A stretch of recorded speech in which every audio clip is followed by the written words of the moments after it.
Why don't you join the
आम्हाला म्हणते म्हणजे आमचं आम्हाला कळायला पाहिजे. वादळकर याचा बेस चालू टाकत पावसाच्या मुळे बेसची गरज नाही.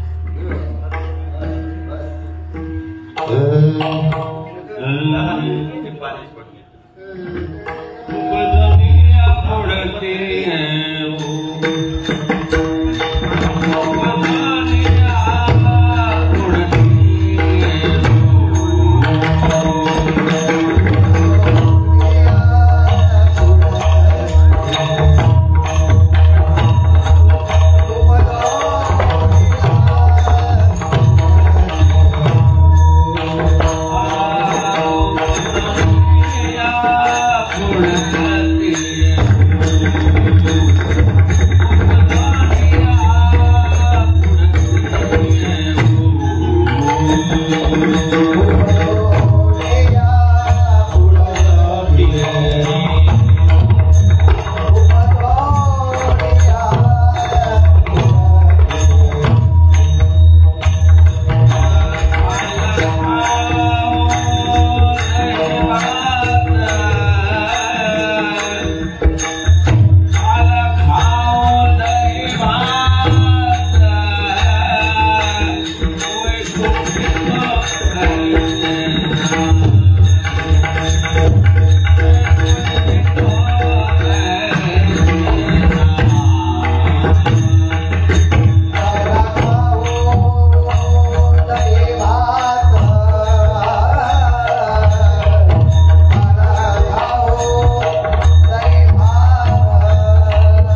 नेमकं कीर्तन सुटायची वेळ आणि सुरुवात व्हायची वेळ एक झाली. विठ्ठल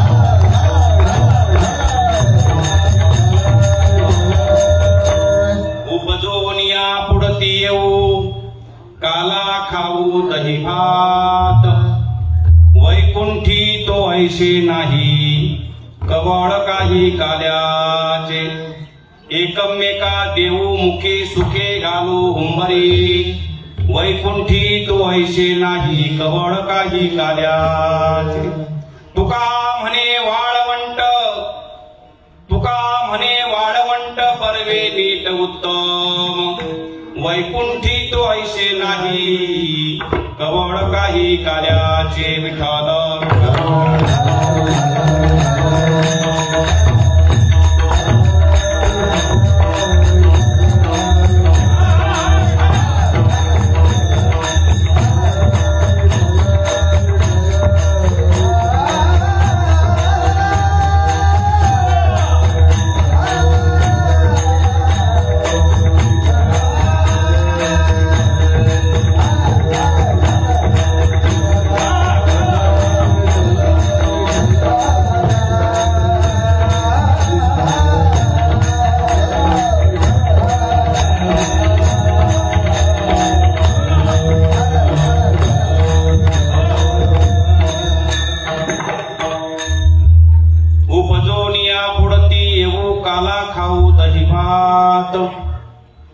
वैकुंठी तो ऐशे नाही कवळ काही कार्याचे समचरण सरोजम सांद्र नीलांबुदारम जगन निहितपानी मंडनम मंडनानाम तरुण तुलसी माला कंधरम कंजनेत्रम सदय धवलहासम विठ्ठलम चिंतयामि पांडुरंगा करू प्रसन्न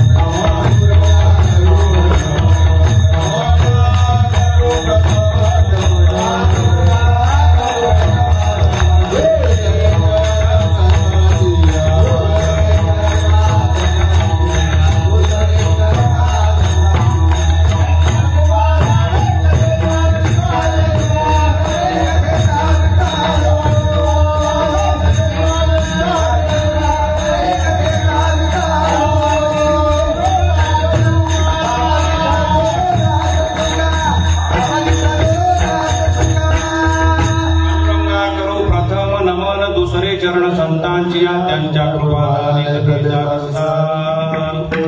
बाबाजी सद्गुरु दासका योंत प्रविश्य मम वाचमी मां प्रसूतां संजीव यत्यखिल शक्तिधर स्वदाम्ना अन्या उच्च हस्त चरण श्रवणस्वकादीन प्राणा नमो भगवते पुरुषाय तुभ्यं मनोजवं मारुत तुल्य वेगं जितेन्द्रियं बुद्धिमत्तां वरिष्ठं वातात्मदं वानरयूतं मुख्यं श्रीरामदूतं शरणं प्रपद्ये अलंकापुरी रम्य सिंहासनस्थं पदाम्बोज तेजस्फुरदिक्प्रदेशं विदिन्द्रादिदेवो सदा स्तूयमानं समाधिस्थमूर्ति भजे ज्ञानदेवम् ॐ नमो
ज्ञानेश्वराय करुणाकरा दयाळा तुमचा अनुग्रह पवन झालो चराचरी मी कळा कुसणी काहीच नेने बोलतो वचने अतिभाविका एका जनार्दनी तुमचा दास त्याची आस पुरवावी नमो विशद बोध विद्या विद्यारविंद प्रबोधा पराप्रणे प्रपदा विलासिया नमो संसार तम सूर्या परिमित परमवीर्या तरदोर्याला नमो जगत कील पारणा मंगमणिदान सज्जमन चेतनारातिलिंगा नमो चित्त चकोर चंद्रा आत्मानुभव नरेंद्रा कृती गुण समुद्रा मृता तुमचा अनुभव गणेशू लोकेही आपला सौरसु सरस्वती प्रवेशू बालकानाती जयाचे केलिया स्मरण होय सकळ विद्येचे अधिकरण ते जीवनदू श्रीचरण श्री गुरूंचे जन्म सच्चिदानंद श्रीपाद संत वामन महाराज संत सावळाराम बाबा आता वंदीन रंगभूमिका कीर्तनी उभी होती लोका टाळ मृदुंग श्रुती देखा दया नमन माझे दंडवत ऐशे नमन करोनी सकळा ऐशे नमन करोनी सकळा हरिकथा बोली ओवड्या बोला अज्ञान म्हणून आपुऱ्या बाळा चालवी सकळा नामा मने विठ्ठल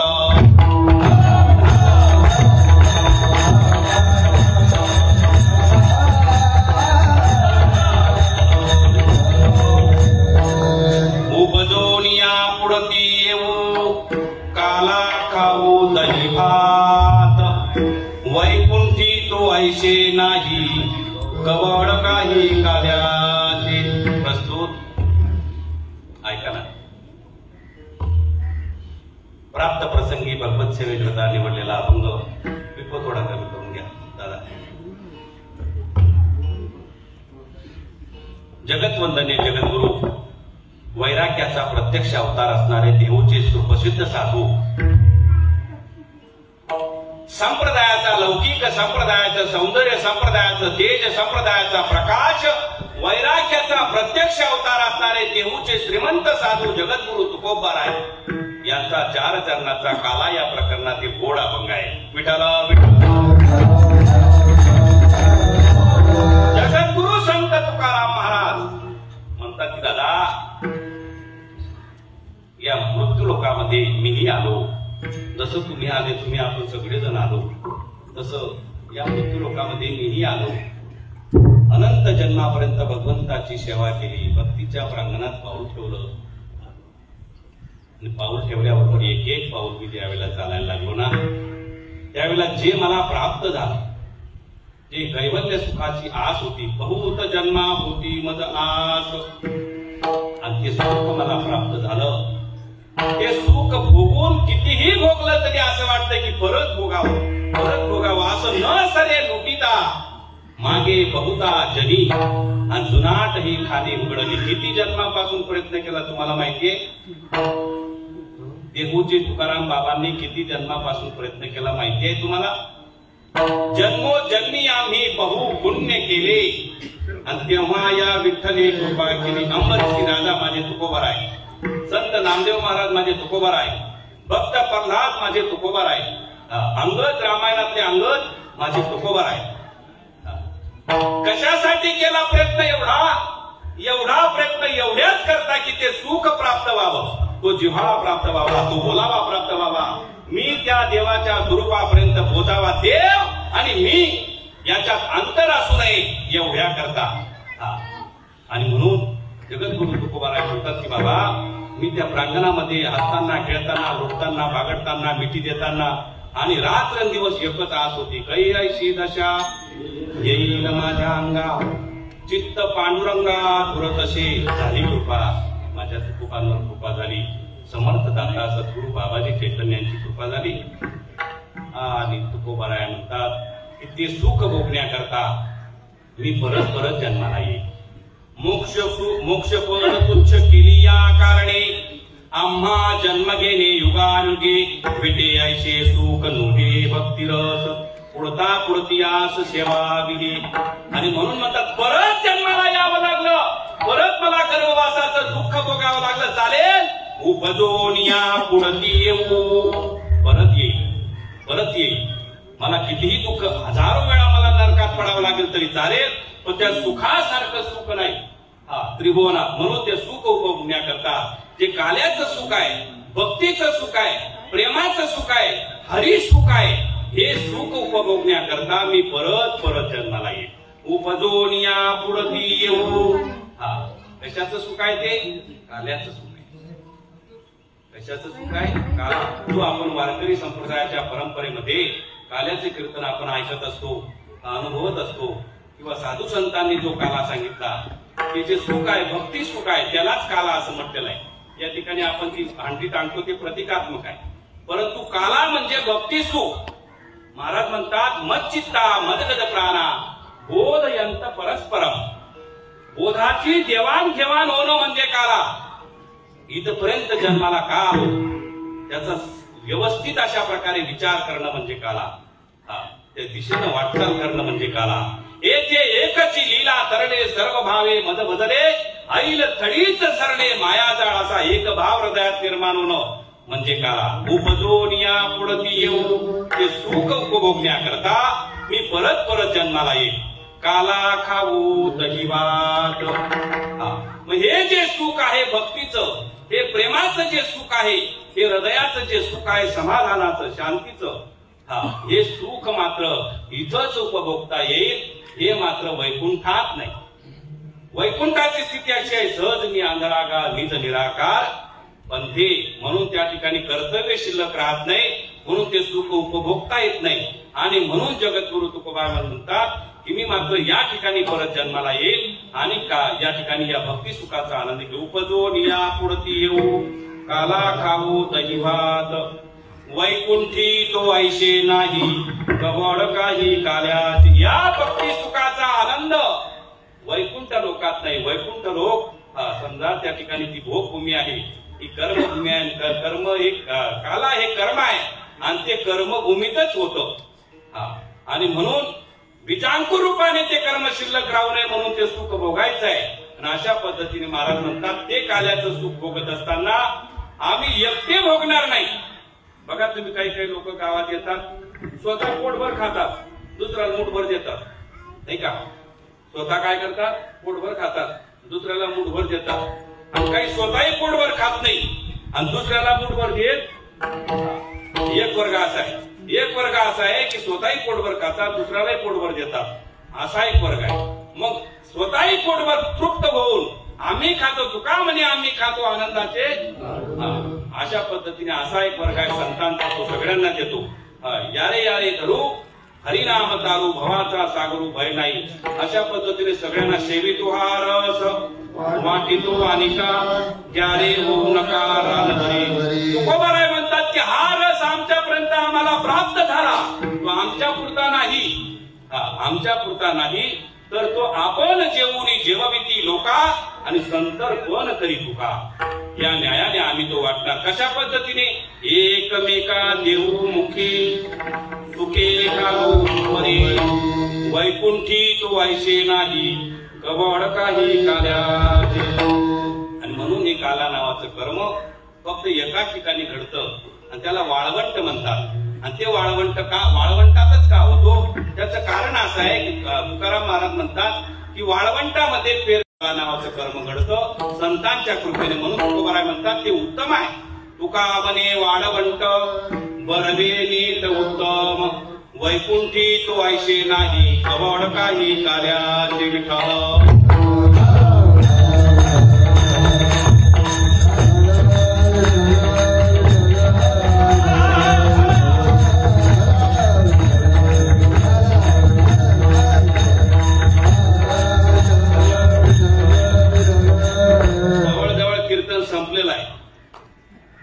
चांगला जर सज्जनो बारकाईने विचार केला, भक्ती मातेचा विस्तार करण्यापूर्वी काहीतरी परिहार द्यायचा तो असा. आपले हे दातिवली नावाचं पुण्य पावन नगर आणि साधू संतांच्या परस्पर्शाने पुनीत आणि पावन झालेली ही भूमी आहे. चांगला जर सज्जनो बारकाईने विचार केला, संत स्वानंद सुखनिवासी सच्चिदानंद श्रीपाद बाबा, रामदास बाबा आदी करून गुरु परंपरेची अखंड नामधारक मंडळी, त्यातल्या त्या संत वामनजी महाराज, त्यातल्या त्या संत सावळारामजी बाबा यांच्या पंखांखाली जीवन जगत असलेली हा संपूर्ण समाज. सज्जन हो, चांगला जर बारकाईने विचार केला, या समाजाने दुसरं तिसरं काही जरी नाही मिळवलं असेल, पण एक गोष्ट नक्की मिळवली, ते म्हणजे प्रेम. विठ्ठला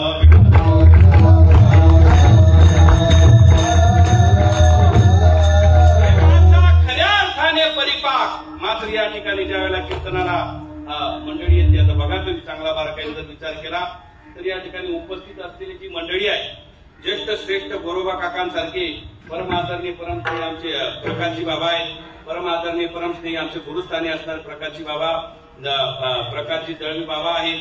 त्याच्यानंतर आमचे परम आदरणीय परमस्नेही गुरुस्थानी असणारे शरदजी बाबा आहेत. त्याच्यानंतर अखंड असे असंख्य, मात्र या ठिकाणी सगळ्यांचं मला नाव कल्पना नाही, परंतु सगळेच माझे श्रीपाद बाबा, रामदास बाबा, सावळाराम बाबा सगळ्यांच्या पायावर नतमस्तक होतो. हा जो अखंड हरिनाम किंवा 3 दिवसीय संत वैष्णव मेळावा आहे, संतांच्या कृपेनं, गावकऱ्यांच्या सहकार्यानं, थोरा मोठ्यांच्या आशीर्वादानं हे जे चाललेलं आहे काम, हे तुम्हाला कधी झोप लागत नाही म्हणून आणि आम्हाला काही उद्योग नाही म्हणून सुरू आहे.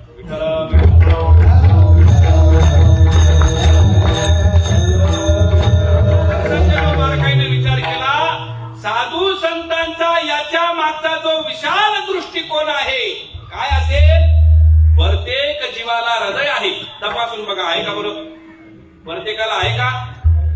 प्रत्येक जीवाला हृदय आहे आणि त्या हृदयाला पाहिजे समाधान, आणि ते समाधान मिळेल भगवंताच्या प्रेमानं, भगवंताच्या नामचिंतनानं. आणि म्हणून साधू संतांनी की बाबा, तैसे भोगा हातून निगता, चित्त मज माझी निगता, हळू हळू पंडुसुता मीच होशील. माऊली महावैष्णव ज्ञानोबराय म्हणतात की बाबा, प्रपंचातून ज्या वेळेला वेगळा होऊन तू कुठंतरी एकांत बसशील, संतांच्या सहवासात जाशील, नक्की तुला मात्र मार्ग सापडेल.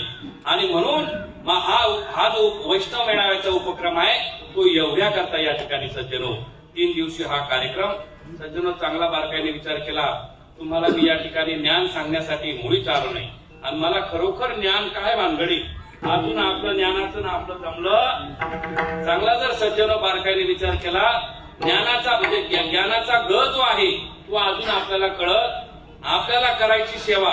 चांगला जर इथं जर पाहिलं ना, भीष्माचार्य, कृपाचार्य अशी सगळी मंडळी बिलकुल आणि मोठ्या प्रेमाची मंडळी, भक्तिभावाची मंडळी, कुठल्याच प्रकारचा अभिमान न ठेवता सर्व ठिकाणी हजेरी लावणारी मंडळी, स्वतःला वाहून घेणारी मंडळी या ठिकाणी मात्र पाहायला मिळते. फार मोठा एकोपा, की एकही सर्वसाधारण जरी कार्यक्रम असला तरी परिसरातील सर्व अधिकारी एका रेषेत येऊन आणि त्या कार्याला साथ देतात. हेच मिळवलंय आपण, हीच वैभव आहे, हीच श्रीमंती आहे, हीच परमार्थाची प्रतिष्ठा आहे. विठाला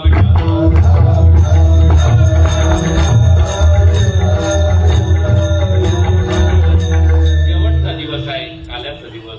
2 दिवसाचं हरिनाम संकीर्तन झालं भगवंताच्या कृपेनं, आणि शेवटचा काल्याचा प्रसंग माझ्या वाट्याला ही सेवा आली. तुका म्हणे मज घडो त्यांची सेवा, परी माझ्या दैवा पार.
घडोत्यांची सेवा, परी माझ्या दैवा पार नाही. महाराज म्हणतात, अनंत जन्माचं भाग्य घेऊन तुम्ही आपण मंडळी जन्माला आलो. ज्ञानोबा तुकोबा नंतर तुमचा ना आपला जन्म आहे. सज्जनो, चांगला जर बारकाईने विचार केला, हे भक्ती सुख मिळवण्याकरता अनंत उपासना करावी लागते, अनंत तपश्चर्या करावी लागते. त्यावेळेला कुठंतरी एका रेषेमध्ये येतो जीव, त्याला भक्तीमध्ये त्याच्यामध्ये. इथं आलेला एकही जीव बाजारातला नाही, इथं आलेला एकही जीव मात्र मार्केटचा नाही, तर तो हृदयाचा आहे, तो दर्दी आहे. त्याला समजून घ्यायचंय, त्याला काहीतरी त्याच्यामधलं रहस्य समजून घ्यायचंय. महाराज म्हणतात की हे वेदशास्त्र अगम्य सकळ देवासी याती दुर्गम, जेने मी लुबधे पुरुषोत्तम ते हे भक्ती प्रेम रहस्य आणि हे भक्ती प्रेम रहस्य ज्याला जीवनातून कळालं त्याच्या जीवनात काला झाला. विठाला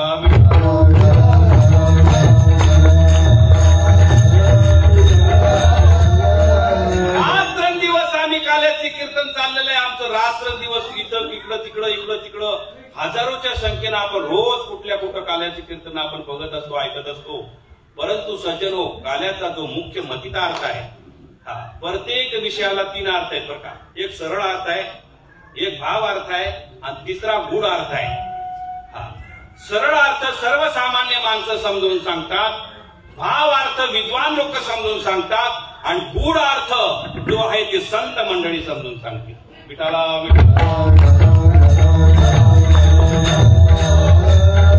जगद्गुरु तुकोबारायांनी काल्याचं वर्णन करत असताना असं सुंदर अशा बालौकिक दिव्य अशा प्रकारचं वर्णन केलं की महाराज म्हणतात, जीवाच्या अंतकरणातून अभिमान नावाची गोष्ट संपली की काला झाला. उठा उठी अभिमान जाय ऐशे स्थळकोण या पंढरीशी घडी खळा पाजर रोकडे नेत्री अश्रूंची धारा ओठे रोमांच शरीरा या पंढरीशी घडी खळा पाजर रोकडे तुका म्हणे काला ओठे अभेद देखिला या पंढरीशी घडी खळा पाजर रोकडे.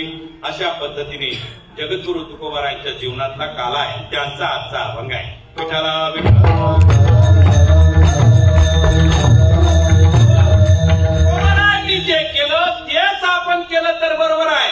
मार्ग दावडी गेले दयानिधी संतती तेनेची पंथी चालू जाता न पडे गुंता कोटे काही. तुकोबाराच्या मार्गाने गेले त्याच मार्गाने आपण गेलो तर बरोबर आहे. आणि जर समजा आपण त्या मार्गाने न जाता आपल्या मनाच्या मार्गाने गेलो तर त्या ठिकाणी निश्चित फजिती होणार. मनोमार्गे गेला तो तेथे गुंतला, हरिपाठी स्थिरावला तो धन्य. म्हणून तुकोबाराच्या मार्गाने गेले त्या मार्गाचा स्वीकार करून आपण मात्र त्या दिशेनं वाटचाल. जर आपण त्या मार्गाने गेलो नाही तर तुकोबाची निंदा आहे, तुकोबांचा त्या ठिकाणी अपमान आहे, त्याच्या विचारांचा अपमान आहे. आणि म्हणून मात्र सज्जनो, भक्ती मार्ग जो आहे नुसता टाळ वाजवण्यापुरता नव्हे, भक्ती मार्ग गुणकलेपुरता मर्यादित नव्हे. भक्ती मार्ग म्हणजे महाराज म्हणतात प्रत्यक्ष अनुभूती आणि साक्षात्काराचा मार्ग आहे. विठाला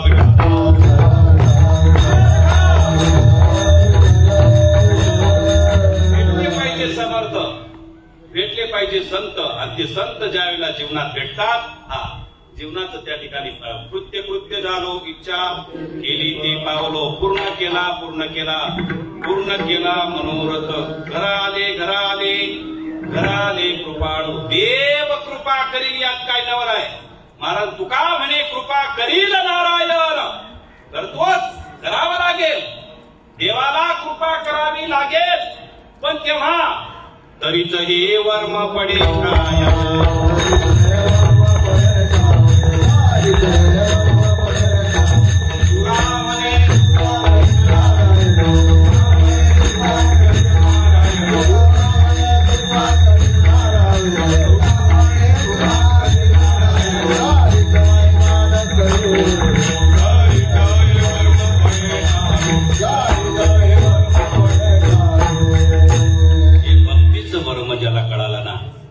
त्याच्या जीवनात काला होतो. दादा मला तुम्हाला कीर्तन खूप लांबावं, म्हणजे 3 तास जरी झालं, 4 तास जरी झालं तरी इथं काय असं नाही की बा पाठांतर करून आलाय आणि समजा ते कुठेतरी संपून जाईल वा, असा विषय नाही.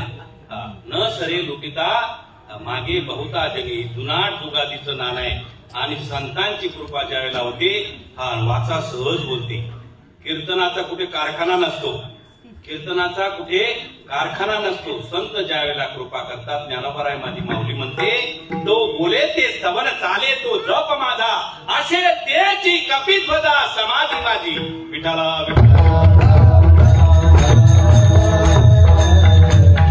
सगळ्या साधू संतांनी हे प्रेम मिळवलं. जीवन फार थोडस आहे, फार थोडस आहे. किती थोडस आहे. 60 वर्षात माणूस जातो, बापाच्या अगोदर मुलगा जातो. भयंकर वातावरण आहे, अतिशय विषम असं वातावरण आहे. ज्याला आम्ही देव समजतो तो कधीच आमचं भलं करत नाही. ज्याला आम्ही देव समजतो. रोज आम्ही पाया पडतो, रोज आपल्या लेकरांना घेऊन मंदिरापर्यंत पोहोचतो, त्याचा पाया पडतो. कळत नाही आपल्याला. गाडगे बाबांनी आपल्याला जागृती दिली. गाडगे बाबा म्हणतात, अरे बाबा, माणसातला देव सोडणारे, माणसाला माणूस ओळखायला तयार नाही, आणि तू दगडाचा देव भजवून आणि आयुष्याची राख रांगोळी केली. आतला जर ओळखला तर दगडात सुद्धा तोच ना, आतला जर ओळखला नाही तर दगडात सुद्धा देव काही करू शकत नाही. आणि म्हणून गाडगे बाबांनी तुम्हाला आपल्याला जागृती देण्याकरता संपूर्ण महाराष्ट्रभर, आणि गाडगे बाबांनी म्हटलं की बाबा, की देवाच्या मंदिरामध्ये जर समजा 1 माळपर्यंत पाणी शिरलं, एखादा बांध तुटला तर मंदिरात पाणी शिरतं काका, पण मंदिरातला देव म्हणत नाही का रे बाबा मी देव आहे. आणि इथं पाणी कसं आलंय की हे इथं मला थंडी वाजते, किंवा समजा तुम्ही पंढरपूरला गेले, कुठे गेले तर देव म्हणत नाही तुम्ही चहा घेतली का, तुम्ही जेवण केलं का, तुम्हाला त्रास झाला का, प्रवास कसा झाला, तुम्ही बसले का, तुम्ही उठले का, काय तुमचं चाललंय, नाही. देवाच्या बाबतीतली जी विषमता आहे ती घालवणं म्हणजे ते अज्ञान घालवणं म्हणजे ज्ञान होणं. कुठून आलं नाही, कुठं गेलं नाही. महाराज म्हणतात, इथं उकरलं की त्या ठिकाणी ही जमीन बाजूला केली की पाणी तयार असतं. त्या पद्धतीने प्रत्येकाच्या ठिकाणी ते तत्व विराजमान, पण त्या ठिकाणी संत ज्या वेळेला त्याला स्वामी देतात विवेकाची, त्यावेळेला ते बोललं जातं. गाडगे महाराज म्हणतात, कुठंच गेलं नाही, कुठं मला जे सुख प्राप्त झालं सांगू तुम्हाला, काल्याचं सुख, भक्तीचं सुख, प्रेमाचं सुख हे मिळवण्याकरताच हा जन्म आहे. दुसऱ्याकरता हा जन्मच नाही. प्रपंच माझ्या बापाने केला, त्याच्या बापाने केला, त्यांच्या बापाने केला, त्यांच्या ताज्या उदयाकडे असतो सकाळ होईपर्यंत. पण प्रपंच आजपर्यंत कोणाचा पूर्ण झाला? प्रपंच होतच नाही. कसा होईल? त्याला पूर्ण दृश्य वस्तूंचा विचार म्हणजे प्रपंच आहे. अदृश्य वस्तूवर लक्ष केंद्रित होणं म्हणजे परमार्थ आहे.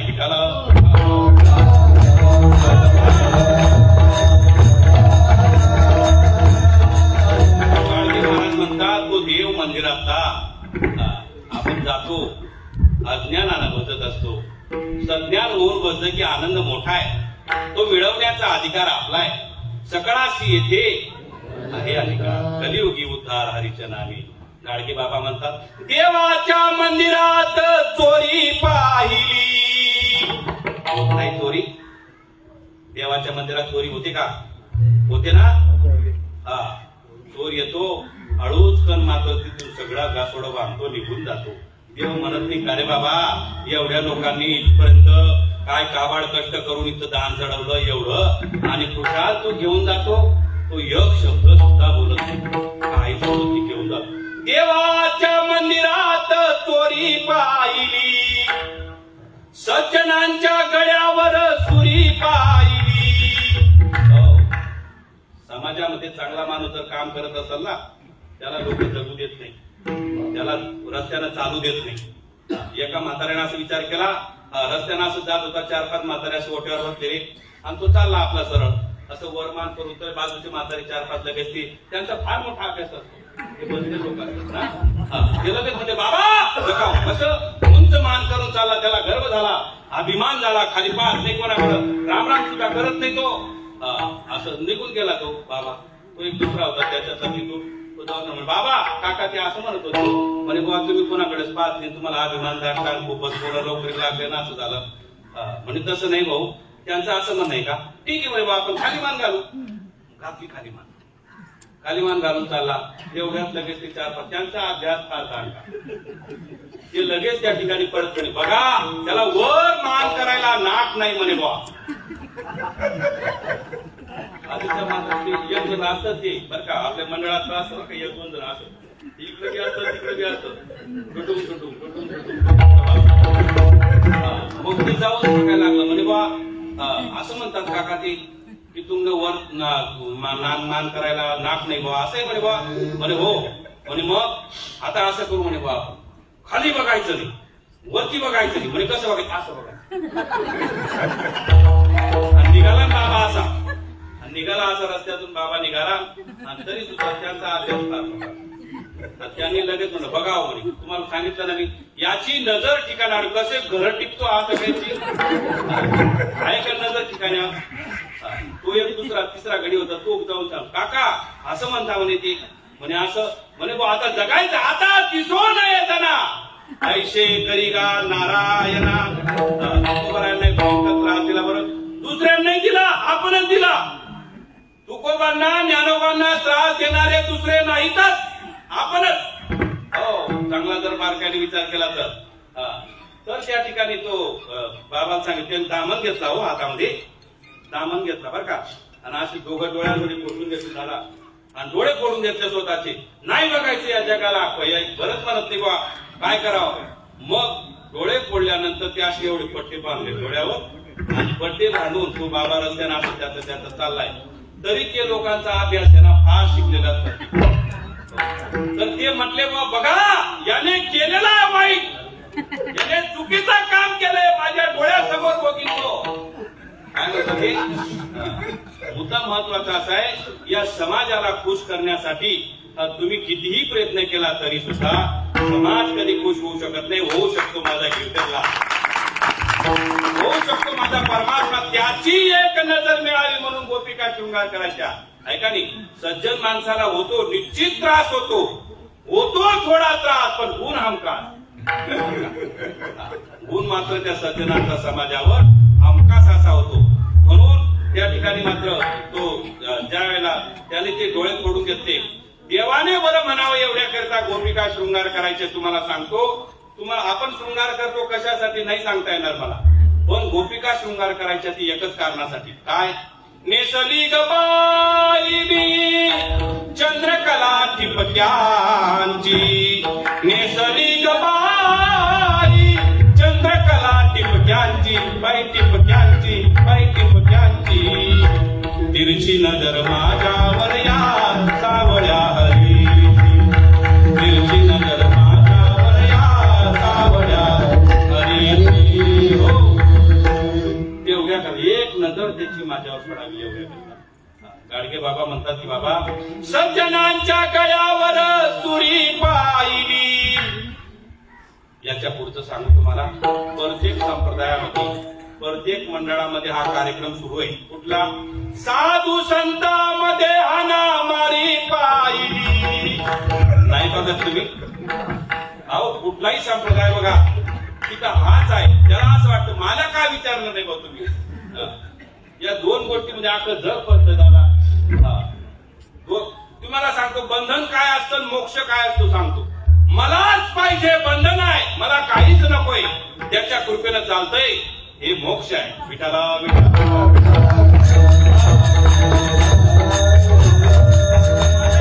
काय महाराष्ट्राचा मुख्यमंत्री का नक्की होत नाही लवकर?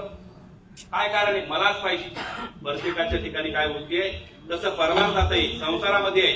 प्रत्येक क्षेत्रामध्ये मला पाहिजे ही जी वृत्ती आहे, या वृत्ती म्हणजे बंधन आहे. आणि हे बंधन टाकलं की लगेच मोक्ष आहे. मला काहीच नकोय असं म्हटल्यावर सगळी बंधनं तुटतात, तोच मोक्ष आहे.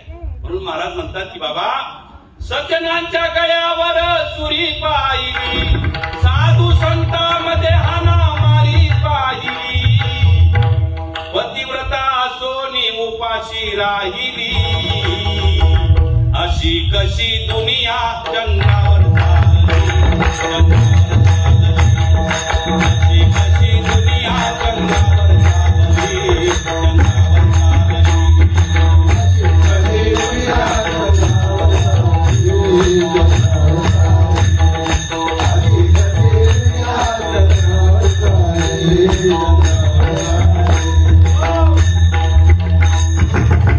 आपल्याला असं वाटतं दुनिया फार हुशार झाली.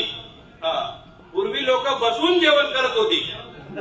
कसं बसून जेवायचे लोक, मांडी वाळून असं बसून मांडीला मांडी लावून एक दुसऱ्याचे विचार एक दुसऱ्याला देऊन प्रेम देऊन सख्य भाव ठेवून आणि सांगत होते भाजी काय छान आहे, कोणी म्हणतो बटाटे छान आहे, कोणी म्हणतो असं गप्पा मारत मारत जेवत होते पोटभर. आता नवीन निघाले ती भोपे, त्या भोपेमध्ये 3 असे मधून त्या ठिकाणी मांडले जातात. आणि मांडले गेल्यानंतर काय होतं, तिथं प्रत्येकाने ताट घ्यायचा आणि प्रत्येकाने वाट्या त्याच्या निवडून घ्यायचं. जेवायचं असेल तर जेव, निघ लवकर. हातात घ्यायचं आणि पुढं जायचं त्याच्याजवळ आणि असं लांबवायचा हात, म्हणजे अगदी भिकारी केलं हो.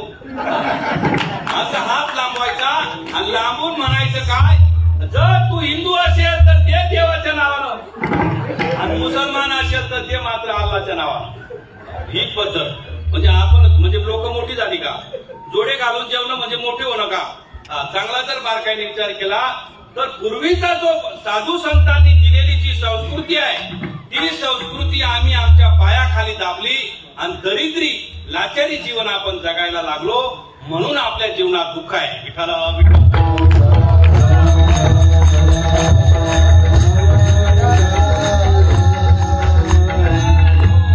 महाराज म्हणतात एका ठिकाणी की बाबा आज के इंसान कोई क्या हो गया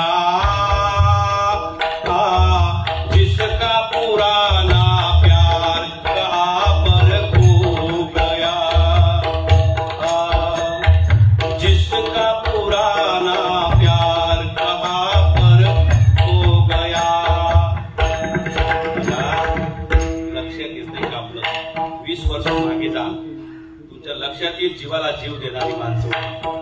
प्रेमाला प्रेम देणारी हृदयाला हृदय लावणारी खांद्याला खांदा लावणारी माणसं होती. एक दुसऱ्यासाठी मरून जायला तयार असणारी माणसं होती. आज घरातलीच माणसं घरच्यांसाठी प्रेम करत नाही.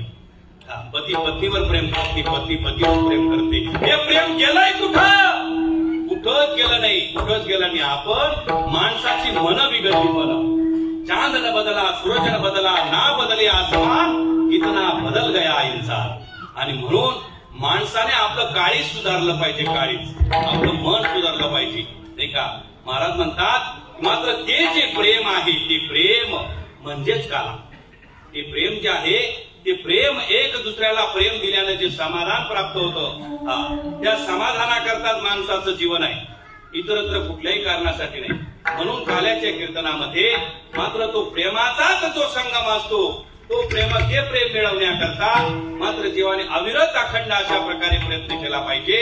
ते प्रेम मिळवण्याकरता कुठलं प्रेम बघा तुम्ही एका ठिकाणी परत महाराज म्हणतात किती आनंदी आनंद रे या झोपडीत माझ्या. देह पासाची झाले कर्माचे गुणी गुंतले भवतसे जाकी सुधले जन्म मृत्यूच्या या देहरूपी झोपडीमध्ये किती आनंद सांगतायत. महाराज म्हणतात राजा सजी महाली. राजाला महालामध्ये पोतेच्या पोते पैसे असू द्या गोळ्या घेऊन झोपतो. महाराज म्हणतात की माझ्याकडे काहीच नाही पण आनंद सांगतो इतका मोठा. राजा सजी महाली सौख्य कधी न मिळाली ती मद सर्व प्राप्त झाली या झोपडीत माझ्या. सगळं काही मला या झोपडीत मिळालं. कशामुळे मिळालं संतांची कृपा झाली म्हणून. आणि काला 3 गोष्टींमध्ये होतो देव भक्त आणि नाम. या तिघं ज्या वेळेला एकत्रित वस्तू येतात त्याच वेळेला काला होतो अन्यथा होऊ शकत. आज बाजारातली कीर्तन आपण ज्या वेळेला ऐकतो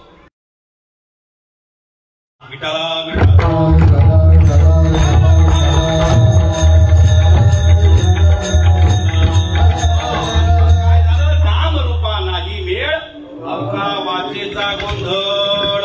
ऐकायला गोड वाटतं म्हणून आपण ऐकतो पण जीवनाचा फैसला होत नाही. आणि म्हणून ते प्रेम मिळवण्याकरता जगद्गुरु तुकोबाराय म्हणतात की मला परत परत जरी गर्भवासाचं दुःख भोगावं लागलं त्या प्रेमाकरता त्या काल्याच्या सुखाकरता मी परत परत येईल. अभंगाचं प्रथम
दही भात.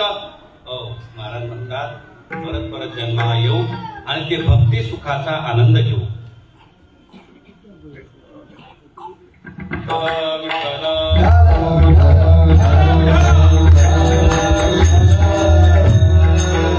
सांगा बरं, माझं कीर्तन म्हणजे हनुमंताची शेपूट लांबतच जाईल ते पुढे. वेळ जवळ 12:30 झालेला.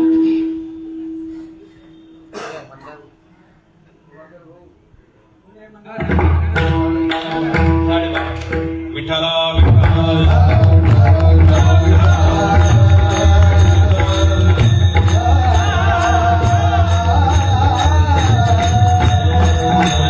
महाराज म्हणतात की ते भक्ती सुख कोणाला नकोय हो. इथं वरबोट करा बरं.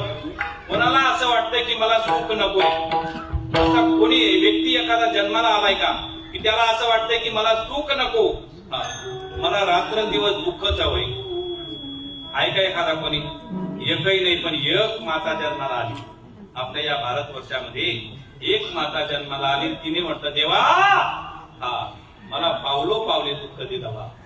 पावलो पावली एक पाऊल बदललं की दुःख पाहिजे का? दुःख मे सुमिरन सब करी सुख मे करी नकोय. दुःख मे सुमिरन करी दुःख काही माता कुंती भगवंताला सांगते की देवा ज्या ज्या वेळेला संकट आली त्या त्या वेळेला तू पुढेच होता, म्हणून मला वारंवार दुःख यावं. दुःख सुख कशासाठी मागते? सुखा करताच.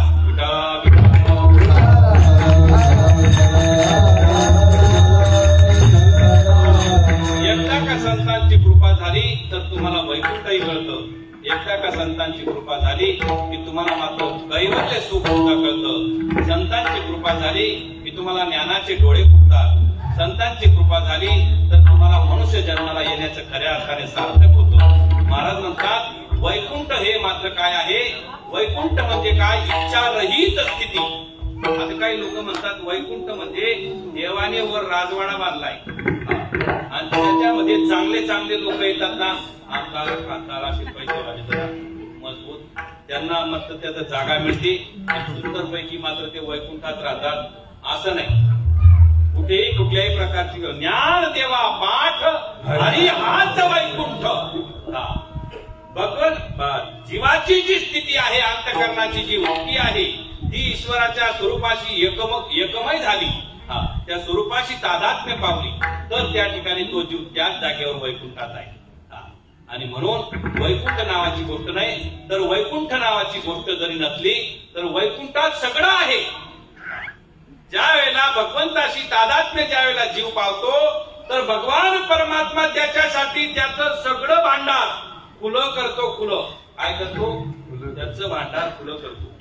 जेव्हा ईश्वराशी तादात्म्य पावलेला जो असेल तर त्याच्यासाठी परमात्मा त्याचं ऐश्वर प्रदान करतो, त्याचं यश प्रदान करतो, प्री प्रदान करतो, वैराग्य प्रदान करतो आणि म्हणून त्याला सगळं उपभोगता येतं. पण उपभोगण्याची जी गोष्ट आहे ती गोष्ट त्या वृत्तीमध्ये राहत नाही. आणि म्हणून तुकोबारायांना म्हणावं लागलं की बाबा मी परत परत जन्माला येईल म्हणजे वृत्तीवर राहील. वृत्तीवर राहून ते कैवल्य सुख भोगता येतं. वृत्तीरहित झाला स्वरूपापर्यंत पोहोचून सहज मात्र त्या ठिकाणी निराकार अवस्थेला जर गेला तर ते सुख भोगता येत नाही. म्हणून परत परत जन्माला येण्याची तुकोबारायांची अपेक्षा आहे. आणि वैकुंठात मुक्त झाल्यानंतर मुक्ताला कुठल्याही प्रकारे मात्र त्या ठिकाणी पर्याय राहत नाही. कर्म करण्याचं त्या ठिकाणी हे राहत नाही. कर्म करण्या कर्तृत्वाची जबाबदारी राहत नाही. आणि म्हणून त्या सहज मी आंधळा गा मीच निराकार पंथे अशा पद्धतीची परिस्थिती झाल्यामुळे त्या ठिकाणी मुक्ताला मात्र होत नाही. म्हणून परत परत जन्माला येण्याची अपेक्षा तुकोबाराय करतात. वैकुंठात सगळं आहे, हे सगळं उपभोगता येईल, देव त्याला प्रदान करेल, पण ते भोगण्याची वृत्ती त्याच्याकडे नसते. म्हणून तुकोबारायांना म्हणाला की वैकुंठात सगळं आहे पण भक्तीचं सुख नाही. हे मात्र तुकोबारायांना अभंगाच्या सूत्रात वैकुंठी को ऐसे नाही, वैकुंठी को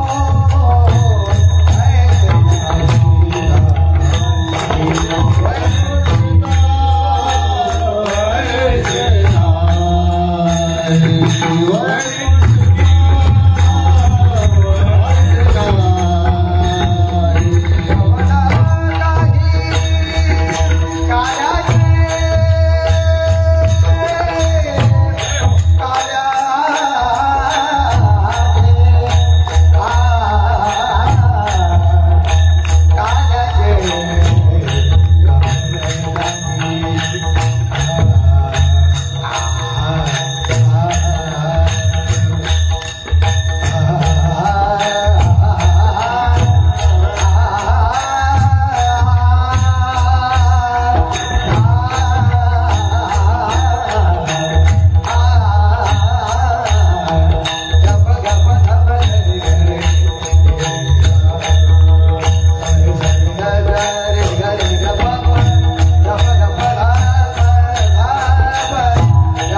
सज्जन हो, चांगला जर बारकाईने विचार केला, इकडचे दादा काय दोघ जण मात्र एक सुंदर कधी एक सुद्धा भेटत नाही.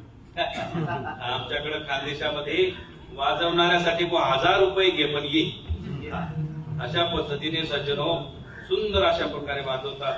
आणि त्याच्यानंतर आमच्या दादांनी आता जी चाल म्हटली, काकांनी म्हटली, मंडळी साथ करते. एकदा टाळ्या होऊ द्या ना जरा. गोपाल कृष्ण भगवान की जय, चिंतन श्री गुरुदेव महाराज की जय.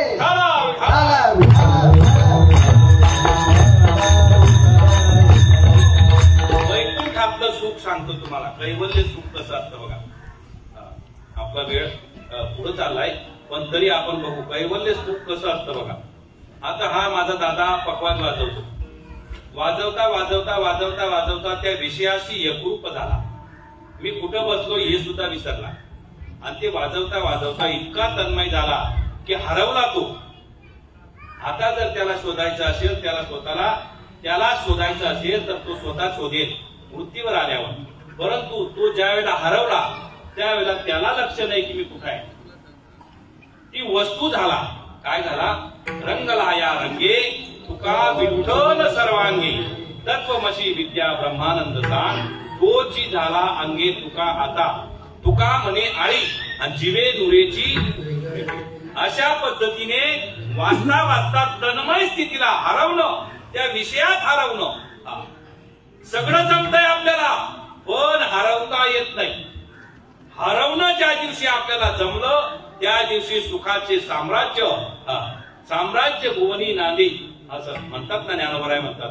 मात्र त्यावेळेला सुखाचे सागर आपल्याला प्राप्त होतील. सुख समुद्रात आपण मात्र उधाण घेऊ आणि भक्ती रसामध्ये तरंबोळ होऊन जाऊ, त्याच्यामध्ये ओले चिंब होऊ.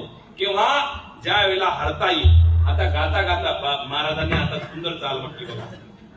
त्याच्यामध्ये म्हणता म्हणता म्हणता जोपर्यंत तुमचं हृदय लागत नाही विषयाला, विषयाशी तादात्म्य पावत नाही अंतकरण वृत्ती, तोपर्यंत अंतकरणाला सुख भेटत. मग प्रपंचातला विषय असला तरी, परमार्थातला असला तरी, हृदय लागल्याशिवाय आजपर्यंत कोणालाच काहीच मिळालं नाही. वरवर मयान घर नकलया असं परमार्थात चालत. तुका म्हणे नको वरपंग देवा, ये माझी सेवा भाव शोधा.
चिंतन करा.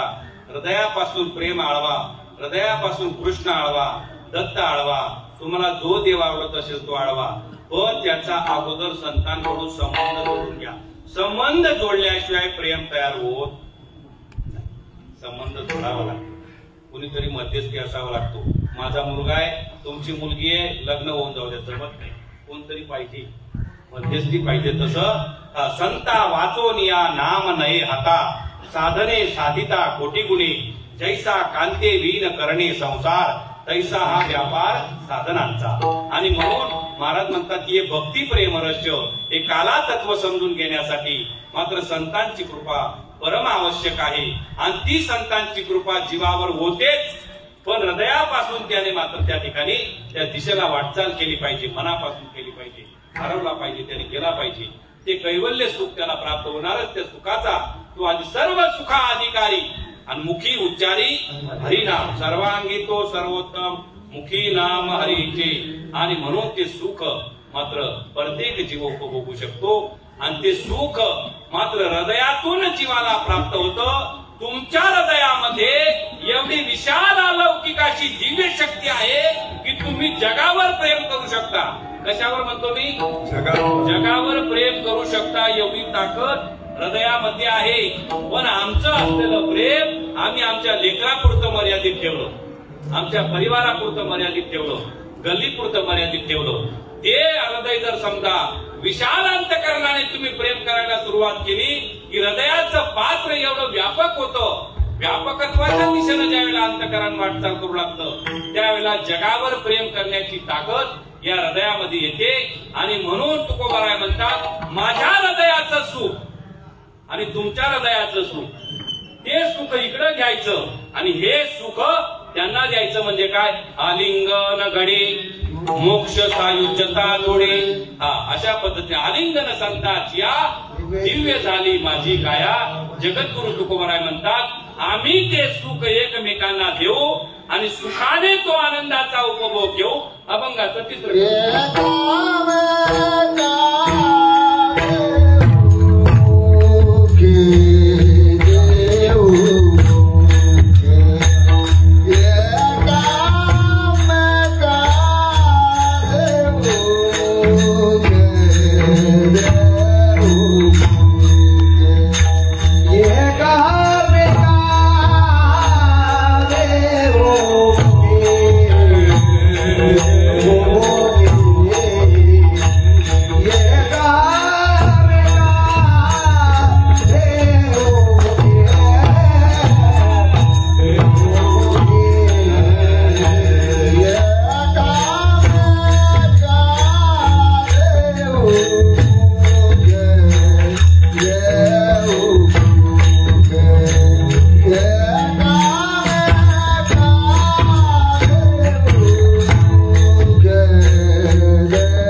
कवड काही काल्याचे.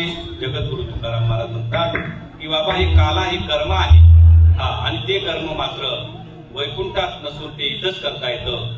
म्हणून प्रत्येक जीवाने आपलं हृदय सुखाकडे वाटचाल करत असताना मात्र त्या हृदयाला सुख कधी मिळेल हे आपण आहे ना चांगला जर बारकाईने विचार केला ना दादा, तुम्ही बसलेले सगळ्यांना माझं असा हात जोडून विनंती आहे. चांगला जर बारकाईने विचार केला तर तुम्ही विचार करून बघा. अनेक वर्षापासून आपण कीर्तन ऐकत असतो. आपण कीर्तन ऐकत असतो, सगळ्या गोष्टी आपल्याला कळत असतात, आपण वाचत असतो, अभ्यास करत असतो. प्रत्येक गोष्ट आपण मात्र खरी असली की खरी म्हणतो, खोटी असली की खोटी म्हणतो. फक्त परमार्थाच्या बाबतीतच आपण मात्र खरा खोट्याचा निवाडा करून घेत. महाराज म्हणतात की बाबा, भगवान परमात्म्याने अर्जुनाला सांगितलं की हे अर्जुन, हे पार्थ, हे कौंतेय, ऐक ना माझं. म्हणे काय? म्हणे हे बघ, सगळी ठिकाणी मीच ओतप्रोत भरलेला आहे. काय म्हटलं भगवंताने? सगळ्या ठिकाणी मीच आहे.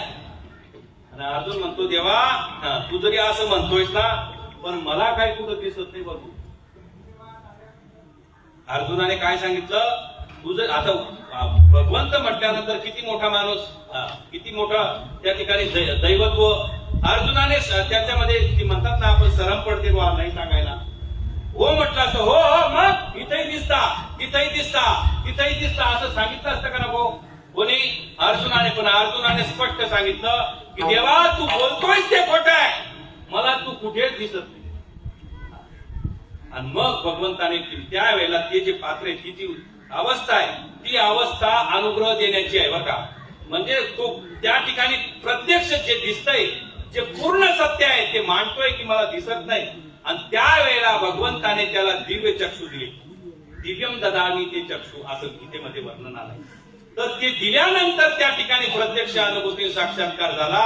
तसं आपण कीर्तन भरपूर ऐकतो, पण आम्हाला एवढ्या वर्षापासून भगवंताचा अनुभव नाही, प्रत्यक्ष अनुभूती नाही, साक्षात्कार नाही.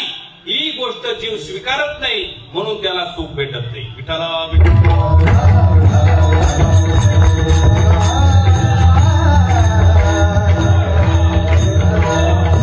आणि इतकं सोपंही नाही, स्वीकारणं इतकं सोपं सुद्धा नाही. अनंत जन्माची असेल पुण्य सामग्री तरीच याची नागरी. तुम्हाला सांगू भागवत, वाघ गदगदा द्रवते यश चित्तम हृदत्य विष्णू हसती क्वचितम विलज्ज उद्गायती नृत्यश्च मदभक्ती युक्तो भुवन पुनाती. रोमांच पुरक नाही जव फुटिले, जव नाही झाले सजल नयन. हरी भक्तीचे सुख कळले जे म्हणती, लटीके बोली जेती उभयलो की. मी म्हणत नाही, फक्त नामदेव महाराजांचं म्हणणं आहे. जर तुमच्या अंगावर रोमांच उभं राहत नसेल, डोळकंठ दाटून येत नसेल, डोळ्यातून अश्रू येत नसेल, प्रेमाचा पाझर फुटत नसेल, तर तुम्ही मात्र त्या ठिकाणी यमुनेश्वरीचे गोटे आहात. तुम्ही मात्र पाझर नसेल तर शून्य पैशाची सुद्धा किंमत परमार्थाच्या प्रांगणात नाही. कोण म्हणतो प्रेम पान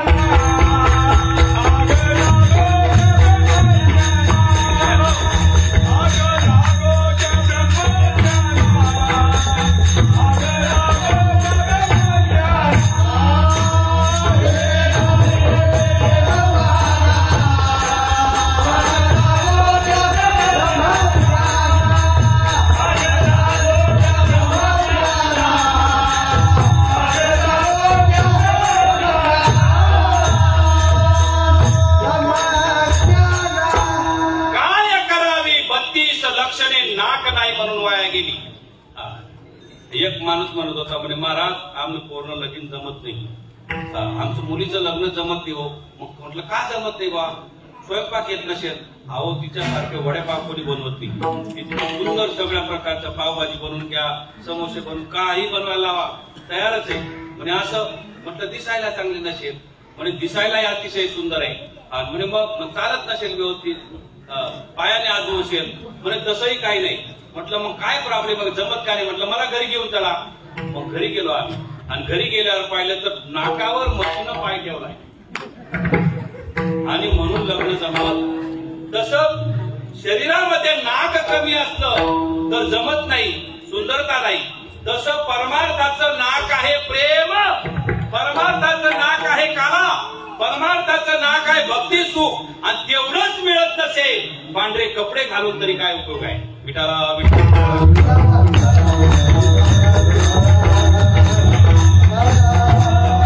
आणि भक्तीचा दैवाचा आणि कनो हे माझे पंडित.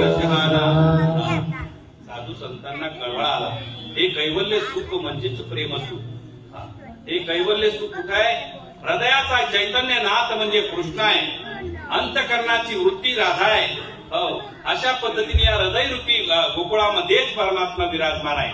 कुठेही गेला नाही, कुठं चाला नाही. तुझे आहे तुझं पाची परी तू जागा चुकलासी. अशा पद्धतीने मात्र तुकाराम महाराज म्हणतात हे भक्तीचं सुख आम्ही उपभोगलं. तुका म्हणे वाळवंट बरवे नीट उत्तम. या हृदयरूपी गोकुळामध्ये आम्ही त्या परमात्म्याला सामावलं. अशा पद्धतीने त्या परमात्म्याचं जगद्गुरु तुकोबारायांचा ध्यान करण्याचा काला या प्रकरणातील अभंग आहे. आता आपण मात्र या ठिकाणी आता आपण काल्याच्या कीर्तनाला सुरुवात करू. विठोबा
दही भात वैकुंठी तो ऐसे नाही कवळ काही काल्याचे एकमेका देवमुखी सुके घालो हुंबरी वैकुंठी तो ऐसे नाही कवळ काही काल्याचे अशा प्रमाणे जगद्गुरु संत तुकोबारायांचा हा काला या प्रकरणातील हा अभंग आणि काल्याचा जो आनंद आहे काल्याचं जे सुख आहे काल्याचा जो परमोच्च अशा प्रकारचा आनंद आहे तो आनंद तुमच्या समोर मांडलेला आहे। सज्जनो चांगला जर बारकाईने विचार केला तथाकथित आपण मात्र काल्याचे कीर्तन ऐकत असताना थोडासा संभ्रम आपल्याला असा होतो। काल्याचे कीर्तन सुरुवात करता करता सुरुवातच अशी होती आपली चरित्र ते उच्चारावे देवी गोकुळी भगवंताने गोकुळामध्ये जे चरित्र केलं त्या चरित्राचा उच्चार केला जावा म्हणून न देवम चरित्रम आचरित अशा पद्धतीने भगवंताच्या चरित्राचा उच्चार करावा। मग भगवान गोपाल कृष्णाने बालपणामध्ये वृंदावनामध्ये गोकुळामध्ये ज्या ज्या मात्र चरित्र केलं त्या चरित्राचा उच्चार करणं म्हणजे काल्याचे कीर्तन। ते चरित्राचा उच्चार केल्यानंतर जीवाला त्या ठिकाणी सद्गती प्राप्त होते असं या ठिकाणी मात्र महाराज म्हणतात। तर म्हणून भगवंताने रांगता रांगता जे चरित्र केलं ना अगदी 10 मिनिटाचं आपण कीर्तन आठवू रांगता रांगता जे चरित्र केलं भगवंताने त्या चरित्रात सांगत असताना महाराज म्हणतात धावनिया दरीला करी पैसवीला मांडीवरी मुख पसरवणी करी धावनिया दरीला करी बैसवीला मांडीवरी मुख पसरवणी करी का का का हरी तू कोड्या करू नको रे करू नको माझे बाबा अशा पद्धतीने हाती घेऊन या काठी शिकविते जगजेती यमुनेची माती काशी का हरी तू कोड्या करू नको माझे बाबा अशा पद्धतीने मात्र ज्या वेळेला रांगता रांगता तळवे तळात टेकीत डाव्या गुडघ्याने रांगत एकदा असं ऐका ना भगवान कृष्ण परमात्मा रांगता रांगता घराच्या बाहेर आली आणि ज्या वेळेला कृष्णाचा जन्म झालेला त्यावेळेला जपी तपी यती संन्यासी माळकरी टाळकरी वारकरी स्वाध्याय परिवार सगळे संप्रदायातले साधू संत ऋषी मुनी सगळे अशा टोळ्याच्या टोळ्या यायला लागले बा आणि कृष्ण दर्शन व्हावं एवढ्या करता आणि यशोदाईला वाटलं माझ्या बाळाला नजर लागेल। यशोदाईच्या महाराज लोकांना ते आपलं बाळ घेत नव्हती आणि मग त्यावेळेला ते बाळ ज्या वेळेला रांगता असं बाहेर यायचं आणि भिंतीला हात लावून ज्या वेळेला उठायचं ना दाराशी उभा असलेला जो संत समुदाय आहे तो ढसा ढसा रडायचा कशा करता देवा पांडुरंगा कृष्णा अरे आम्ही तुझ्या या भिंतीचा दगड झालो असतो तर बरं झालं असतं निदान कृष्णाचे हात आमच्या मस्तकावर पडले असतो। आणि ते कृष्णाचं जे जीवन होतं कृष्णाचा जो अवतार होता तो फक्त दिले सुख त्याशी अंतरीचे देवे जिही एका भावे जाणे तला लोका गोकुळीच्या झाले ब्रह्मज्ञान केलिया वाटून कृष्णाचे जेवढे मित्र कोणी कोपडे कोणी वाकडे कोणी असे म्हणजे अनेक प्रकारचे शेंबडे असे अनेक प्रकारचे मित्र होते परंतु प्रत्येकाला ज्ञान झालं याचा अर्थ असा अंतःकरणाची वृत्ती दुसरा तिसरा कोणीच नाही आमचं फक्त एकच देव माझा माझा देव माझा माझा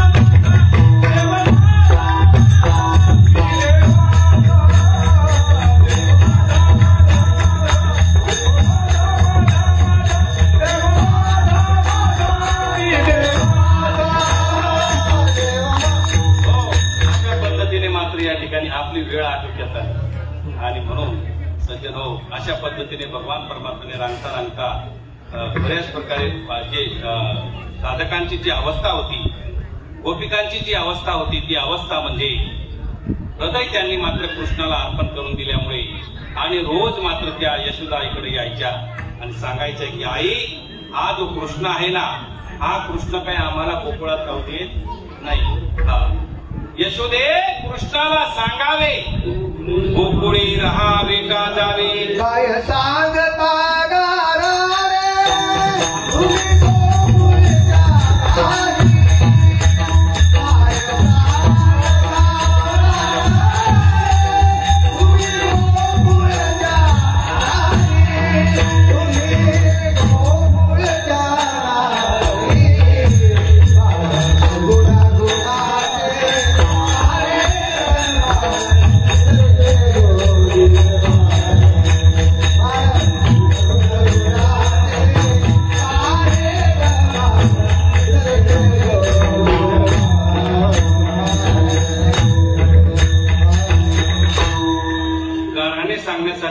गोपिका यायच्या आणि 2 दिवस कृष्णाला यशोदा आईने जर पाठवलं नाही का त्यांना बरं वाटायचं, हृदय त्यांचं शुष्क व्हायचं, कोरडं व्हायचं आणि परत त्या काही ना काही निमित्त करून कृष्ण दर्शन घेण्याकरता यशोदा आईच्या घरी यायच्या. कृष्ण आहे का, त्याने असं केलं, त्याने तसं केलं, त्याने अमुक केलं, असं करता करता एक दिवस मात्र नंद बाबा अशी उभे होते आणि कृष्ण मात्र त्या ठिकाणी खेळत होता आणि खेळता खेळता राधा गवळण तिथं आली आणि तिनं पाहिल्यानंतर नंद बाबा म्हणतात, का ग हा लई घरात त्रास देतो, एक काम करा ना, तू थोडं खेळायला घेऊ, याला खेळण्यासाठी घरी घेऊन जाता ना.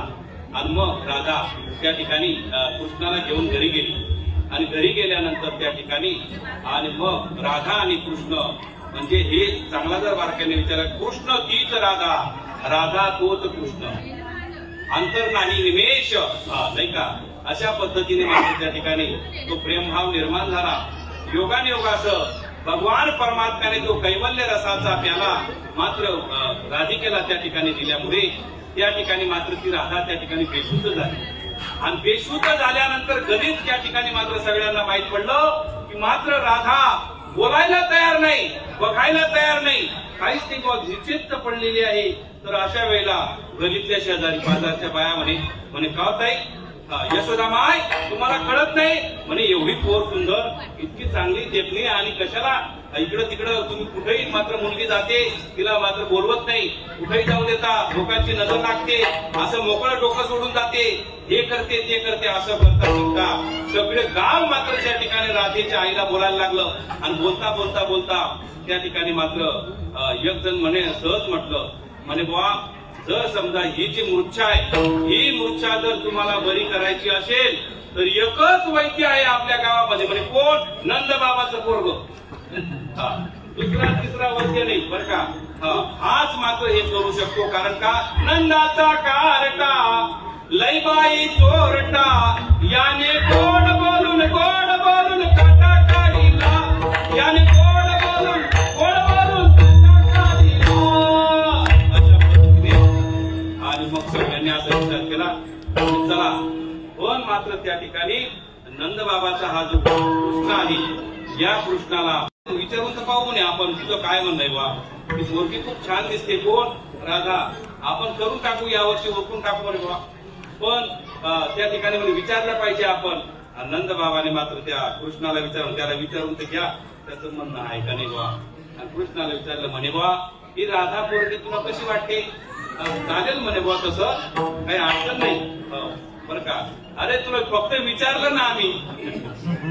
आणि मग त्या ठिकाणी कृष्णाने हो म्हटल्यानंतर यशोदेचे आपलं नंद राणी त्या ठिकाणी यशोदे आपलं राधिकेच्या आईला विचारणा करण्यासाठी गेली. त्यावेळेला राधिकेच्या आईने सांगितलं, तुमच्या पोऱ्याला माझी पोर खड्ड्यात टाकीन का मी पोर, मी का येडी झाली का, सगळ्या गावात चोरी करतो हा, लोकांना गावात राहणं मुश्किल केलं याने, मोठ्याचं पोरगा आहे म्हणून नाही बोलता येत, पण तुमच्या मुलाला माझी मुलगी नाही शक्य.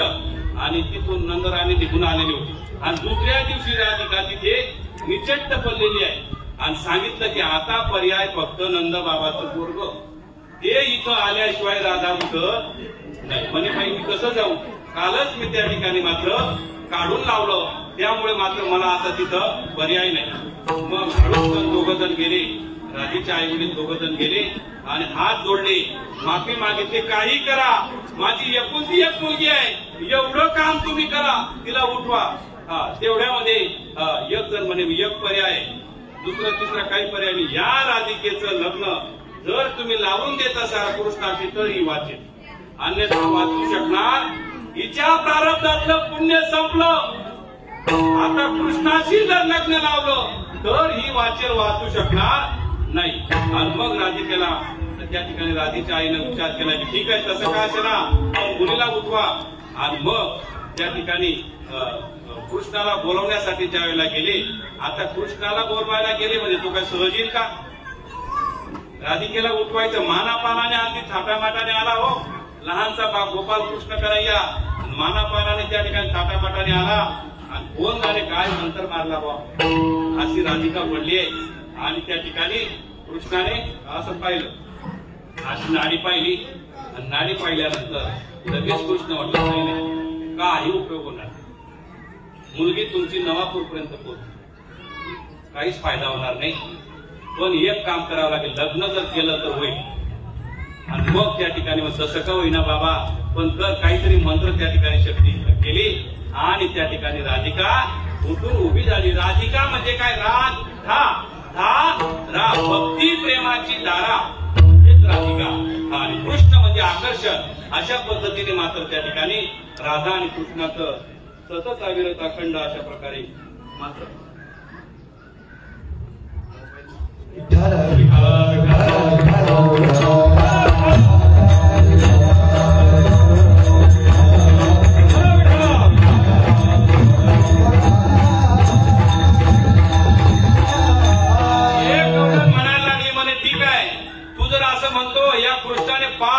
महाराज म्हणतात, यशोदे आवरी आवरी तुझा काना नाशियल्या आमच्या सुना. आता इथं राहणं मुश्किल झालं बा. एकाने गाडा बैल तुटलं आणि बसलं सगळं परिवार आणि ते सगळं अन्न धान्य कपडे लत्ते भांडे कुठे सगळे ठेवले, निघाले. आणि निघाल्यानंतर रस्त्यात जाता जाताना मग कृष्णाने असं ठरवलं, मला इतकी कंटाळली तू. आणि कृष्ण पुढे जाऊन आडवा झाला. आडवा झाल्यानंतर तिला भयंकर अशा प्रकारची तहान लागली. तिने आपल्या पतिराजाला सांगितलं, म्हणजे जा पाणी घेऊन या. पाणी घ्यायला पतिराज गेले. कृष्ण तिचा पती होऊन तिथं गाड्यावर बसला. गाडं चाललंय. गाडं तिथून तो पतिराज आल्यानंतर त्याने पाहिलं की माझ्या गाड्यावर तर दुसरंच कोणी बसलंय. आणि ते बसलेलं पाहिल्यानंतर त्याने सांगून, काय बा तू कोण आहे? उतर खाली. माझा परिवार आहे आणि तू खुशाल बसला. आणि नेमकं तो कृष्ण तिच्या पतीचं रूप घेऊन बसला. पण कृष्ण त्या गाड्यावर बसत असताना त्या बाईला सांगून ठेवलं त्याने की कोणतरी ₹2 येईल बरोबर, आणि तो तुला सांगेल मी पती. चांगला टोक त्याला. आणि मग तो आल्यानंतर ते सगळा प्रकार झाला.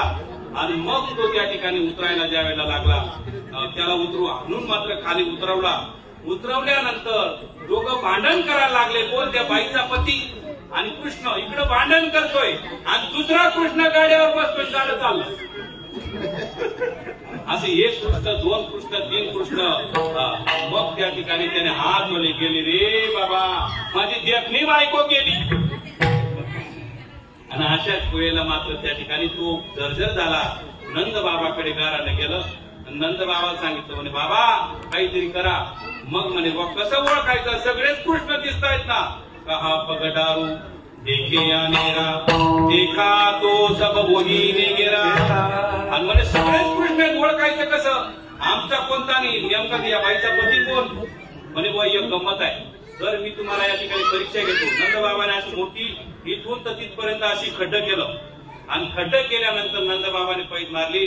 म्हणे जो इकडून उडी मारून तिकडं चालला जाईल तो खरा बाईचा पती. आणि जो नाही मारू शकणार आणि तो मात्र त्या बाईचा पती नाही. आणि त्या माणसाने तर तोंडच टोकलं हो. तो म्हणे हाय उडी आपल्यावर मारणार नाही, ही उडी मारली जाणार नाही, म्हणजे आपली बायको गेली. आता आपल्याला काही पर्याय नाही. आणि म्हणून मात्र त्या ठिकाणी मग लगेच सगळे ते जेवढे लोक घेतले होते कृष्णाने सगळे असे लाईन प्रमाणे लागली व उडी मारायला. आणि जशी त्याने मारली ते होतो असं गुडघ्यात डोकं घालून बसला. पण कृष्णाने सुरुवात केली अशी इकडून उडी मारली तिकडे लगेच असा हात पकडला. म्हणे तूच माझा गोपाळ कृष्ण आहे आणि तो त्या बाईचा पती. म्हणे बाबा ऐकून बाईचा बाई घेऊन जाय. अशा पद्धतीने मात्र कृष्णाने अनेक कोड्या केल्या. किती कोड्या केल्या सांगता येणार नाही. महाराज एकाली धावोनी तिने बाई काय केली करणी. पतीची दाढी माती वेली डोईची गाठ देवोनी. गाठबाई कोणाशी सुटेना यशोदे बाळ तुझा काना. कुठवर तो सुदिंगाना यशोदे बाळ तुझा काना. कुठवर तो सुदिंगाना. अनेक खोड्या केल्या. एक एवढं म्हणते सांज सकाळी बलत्या वेळी घरामध्ये शिरतो. दही दूध खावोनी मडके फोडितो. मस्करी माझी करीतो. एक एवढं म्हणते यशोदाई काय सांगू तुला माझी सुनबाई करू दरी. आणि हा काय करतो, येतून हळूच पोटाला बोट टोचून पळून जातो. काय करू बा, कसं करावं. एक म्हातारा झोपला असा घराच्या समोर, वरती गाडगं टांगलेलं, आणि याने काय केलं माहितीये, तर त्याचं मात्र ते वरचं जे गाडगं आहे ते फोडलं आणि म्हाताऱ्याची झोप होती तोंडवाशी, आणि ते बरोबर अशी मोठी ढेर असलेला तो म्हातारा अगदी घोरत होता. जसं ते गाडगं पडलं बरोबर डेअरीवर पडल्याबरोबर बाबा असा उठून बसला आणि लगेच म्हणाला, हे नंदाचंच असलं पाहिजे. म्हणती नंदाची पोरे आज चोरी केली. मग घरात यायचं, दहीदूध खायचं, माटके फोडायचे, आणि मात्र त्या ठिकाणी अनेक खोड्या करता महाराज म्हणतात, शिंके लावी येणे दुरी होतो तिघांचे मी वरी सत्वगुण रजोगुण आणि तमोगुण होतो तिघांचे मी वरी. अशा पद्धतीने मात्र त्या ठिकाणी मात्र भगवंताने अनेक खोड्या करत असताना त्या खोड्या एक गवळण मात्र त्या ठिकाणी असं म्हणायला लागले की, कृष्णा मी तुला मात्र मुद्दे मला सहित पकडी. आणि मग सगळ्या गोपाळांना सांगितलं, हिचा घर नंबर लिहून घ्या. आणि मग घेतला तिचा नंबर, बरोबर तिचं घर ठरलं. आणि मग त्या ठिकाणी ही गवळण आपल्या ज्याच्याजवळ दाराशी पहारा देत होती. आणि पहारा देत असताना सगळ्या गोपाळांना सांगितलं, डोळे बंद करा. डोळे बंद केले सगळे. ही पहारा देते, घरातलं सगळं दही दूध लोणी खाणं चालू आहे, माठ फोडणं चालू आहे, सगळं चालू आहे. आणि मग निघताना मात्र एका ठिकाणी त्यांनी सांगितलं, करा डोळे बंद. आणि लगेच मात्र सगळे बाहेर आले. पण एक आगाव होतं त्याच्यात, त्याने थोडे असे उघडे ठेवले. काय चालतं बुवा, हा काय मंत्र मारतो नेमका. आणि त्याने उघडे ठेवले, तो अर्धा बाहेर निघाला आणि मागचा भाग त्याचा सुटून गेला. कुठे घरात त्याच्या फटीत अटकला आणि मागच्या भागाला जे जोडलं कोणी त्या गवळणीने. आणि मग जसा तसा त्याने परत डोळे बंद केले, निघाला. आणि मग सज्जनो, अरे कृष्णा, मी दिवसभर या ठिकाणी बसलेली आहे आणि तू केव्हा गेलास मधी. म्हणे बाई, तुम्हाला अजून बरंच काही समजायचंय. आत हरी बाहेर हरी